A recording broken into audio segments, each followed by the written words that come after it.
Assalamualaikum warahmatullahi wabarakatuh. Perkenalkan, nama saya Muhammad Taufik, NIM 21087037 dari Prodi Pendidikan Kepelatihan Olahraga, Fakultas Ilmu Keolahragaan, Universitas Negeri Padang. Di sini saya akan mempresentasikan atau menjelaskan tentang bisnis plan dari yang saya buat, yaitu tentang tabok instan, tempoyak boci kemasan instan. Nah, di sini latar belakang masalahnya yaitu bab 1, pendahuluan latar belakang masalah. Nah, di era industri 4.0 saat ini, persaingan pasar semakin ketat, tak kecuali di sektor kuliner. Dengan munculnya berbagai olahan makanan yang unik, persaingan yang begitu ketat, dan konsumen yang makin selektif mengharuskan setiap pelaku industri kuliner untuk lebih pintar membuat terobosan dan inovasi baru agar bisa mempertahankan usaha kulinernya. Semakin tinggi tingkat persaingan akan menyebabkan pelanggan menghadapi lebih banyak alternatif produk, harga, dan kualitas yang bervariasi, sehingga pelanggan akan selalu mencari nilai yang dianggap paling tinggi dari beberapa produk. Bisnis makanan atau kuliner merupakan salah satu bisnis yang dewasa ini berkembang pesat dan memiliki potensi berkembang yang cukup besar. Sudah banyak pelaku usaha yang meraup untung dari usaha kuliner ini. Namun, tidak sedikit pula pelaku usaha kuliner yang gulung tikar alias bangkrut karena strategi pemasaran yang digunakan kurang tepat dan kualitas pelayanan yang kurang optimal. Artinya, keberhasilan sebuah bisnis kuliner dalam memenangkan persaingan ditentukan oleh penerapan strategi pemasaran yang tepat serta hubungan baik yang dijalani dengan konsumen. Nah, di Indonesia sendiri banyak sekali jenis makanan cepat saji maupun makanan khas daerah.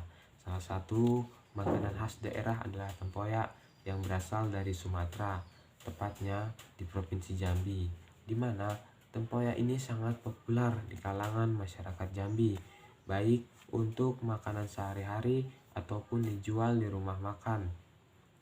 Bahkan ada juga tempoyak ini sebagai sajian untuk acara pernikahan atau pesta lainnya.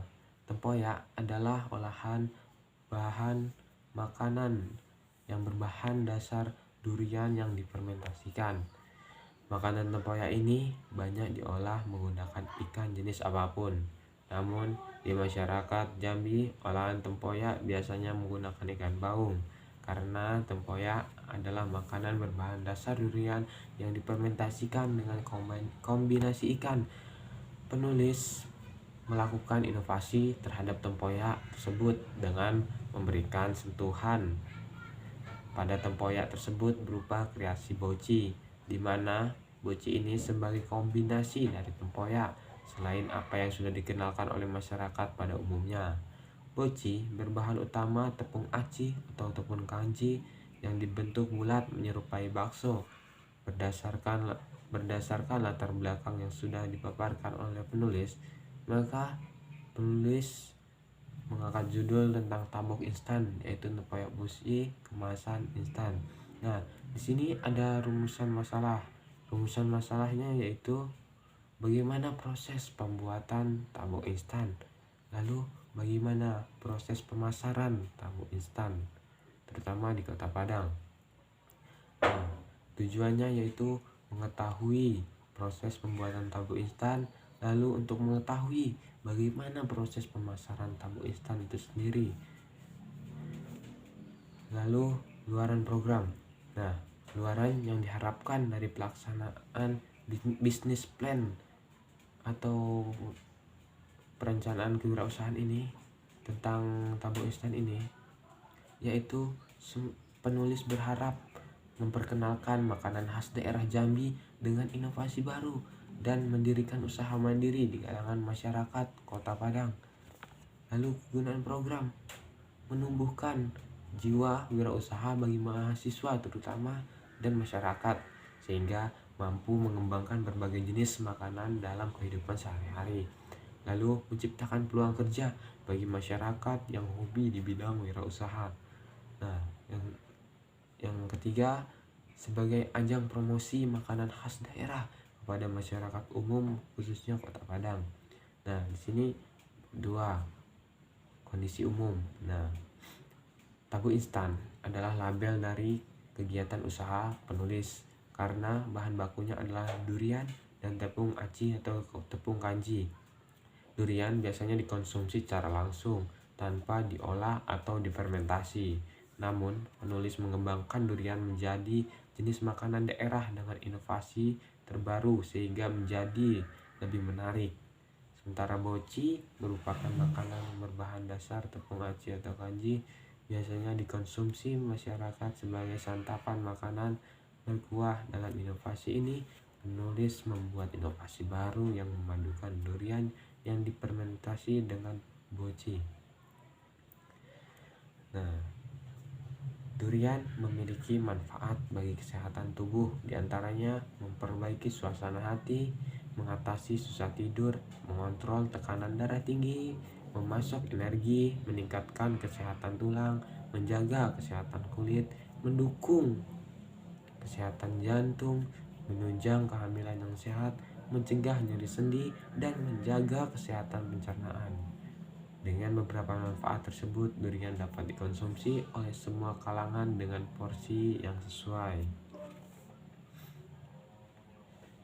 Nah, untuk harga makanan yang berasal dari durian dan tepung aci ini setelah diolah menjadi tabok instan, harganya cukup terjangkau di kalangan masyarakat umum, sehingga makanan ini dapat cepat terjual atau dikonsumsi masyarakat umum sebagai makanan sehari-hari. Lalu ketiga yaitu teknik. Nah, proses produksi merupakan kegiatan inti dari aktivitas wirausaha. Nah, kegiatan produksi memiliki beberapa tahapan meliputi persiapan bahan baku, kegiatan pengolahan dan pembentukan produk, pengemasan, dan juga pemasaran kepada konsumen. Lalu tahap pembuatan. Yang pertama, bahan-bahan.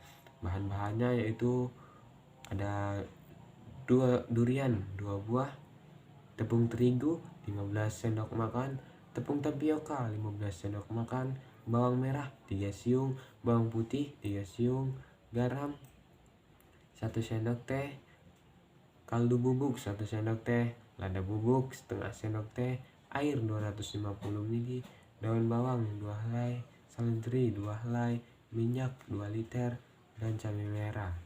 Sementara untuk perlengkapan dan peralatan, kompor gas, panci, baskom, toples, sendok, teko, sarung tangan, cup instan, spatula, saringan minyak, piring, mangkok, pisau, tabung gas, plastik, label, kantong kresek, galon, dan wajan.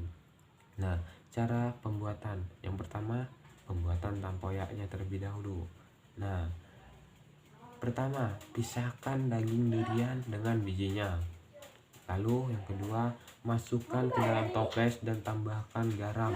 Pastikan tidak ada udara yang masuk. Lalu yang terakhir, tunggu 3-7 hari. Tempoyak baru bisa digunakan.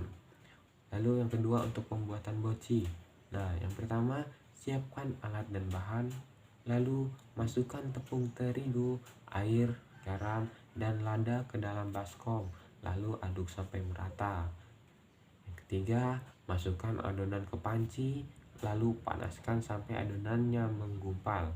Yang keempat, angkat dan biarkan adonan sampai uap panasnya hilang. Nah, yang kelima, masukkan daun bawang, seledri, bawang goreng, dan tepung tapioka. Setelah merata, bentuk adonan menjadi bulat kecil. Lalu panaskan air dan tambah minyak goreng sekitar 1 sendok makan. Rebus adonan boci sehingga mengapung. Lalu biarkan sekitar 5 menit. Lalu angkat boci dan masukkan ke dalam air agar tidak lengket. Nah, lalu pembuatan tabok instan. Nah, yang pertama, tumis bawang merah, bawang putih, dan cabai. Lalu masukkan tempoyak dan ditambahkan penyedap rasa dan air sesuai selera. Setelah matang, lalu masukkan boci dan diaduk. Dan boci instan pun siap disajikan. Untuk quality control. Nah, sebelum dipasarkan produk ini pastinya akan dicek kualitasnya dan diuji tingkat keasamannya serta kelayakan untuk dipasarkan, sehingga nanti akan lebih mudah dipasarkan dan diberi label sebagai penanda makanan tabung instan yang penulis produksi. Pemasarannya yaitu agar rencana mendirikan usaha ini berjalan dengan lancar. Upaya yang dilakukan dalam melakukan strategi pasar yaitu antara lain membuat logo merek semenarik mungkin sehingga konsumen dapat tertarik terhadap model kemasan yang dikemas cukup baik dan bervariasi. Lalu mengembangkan pemasaran tidak hanya lewat individu ke individu, tetapi juga dipasarkan dengan cara dititipkan ke toko-toko atau ke warung yang ada di Kota Padang, dan juga bisa melalui media sosial seperti Instagram, Facebook, WhatsApp, dan lain-lain. Lalu menggunakan video untuk penjualan sehingga konsumen dapat tertarik dengan produk kita, karena pada saat pemasaran tidak hanya konsumen jenuh dengan membaca merek, tinggal melihat foto produk tersebut sehingga itu dapat mempermudah mereka untuk mengetahui produk kita. Nah, mungkin hanya itu bisnis plan tentang tabok instan yang saya buat, yang penulis buat. Mungkin cukup sekian presentasi tentang bisnis plan yang saya buat tentang tabok instan ini sebagai tugas ujian akhir semester mata kuliah pengantar kewirausahaan. Semoga bermanfaat. Kurang dan lebihnya saya mohon maaf. Saya akhiri. Wassalamualaikum warahmatullahi wabarakatuh.